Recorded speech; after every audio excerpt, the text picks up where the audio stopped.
नमस्कार मंडळी, मी Sanika cook with Sanika या चॅनलवरती तुमच्या सर्वांचं स्वागत आहे। तर आज आपण एकदम अशी ज्युसी अशी सोयाबीन चिल्लीची रेसिपी बघणार आहोत। तर ही व्हिडिओ शेवटपर्यंत बघा जेणेकरून तुम्ही ही सेम सोयाबीन चिल्ली घरी ट्राय करू शकता। त्यानंतर मी इथे 2 वाटीभर सोयाबीन भिजवून घेतलेले आहेत। त्यामध्ये आपण गरम मसाला, लाल तिखट, हळद, कॉर्नफ्लॉवर आणि थोडासा मैदा ॲड करून हे सगळं मिश्रण मिक्स करून घेणार आहोत।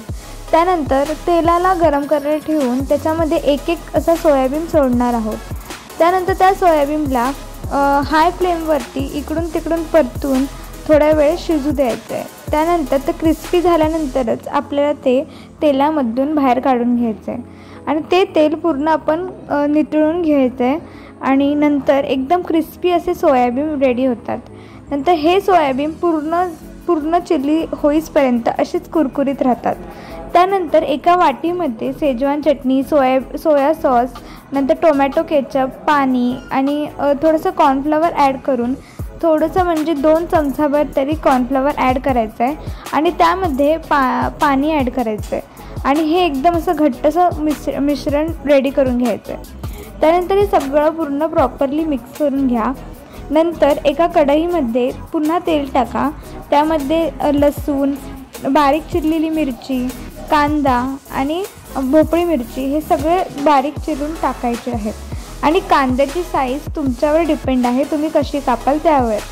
पण चिल्लीमध्ये मोस्टली असे थोडेसे जाडसरच कांदा असतो आणि जे आपलं कॅप्सिकम म्हणजेच की भोपळी मिरची जी आहे ती पण थोडीशी मोठीच असते।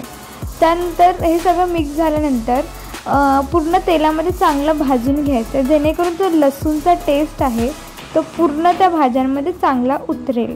त्यानंतर जे आपण फ्राय केलेले सोयाबीन आहेत ते त्याच्यामध्ये ॲड करून घ्यायचे आणि पूर्ण मिक्सचर त्या याच्यामध्ये मिक्स करून घ्यायचं आहे।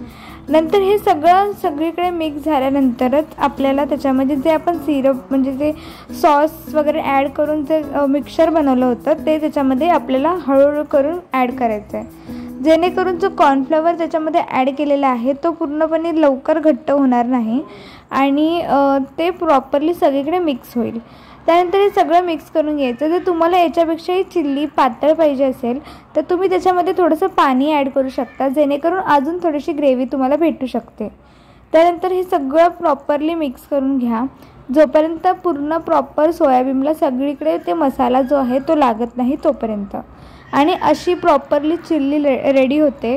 वरतून थोडीशी चिरलेली कोबी ॲड करा आणि आपली चिल्ली रेडी आहे।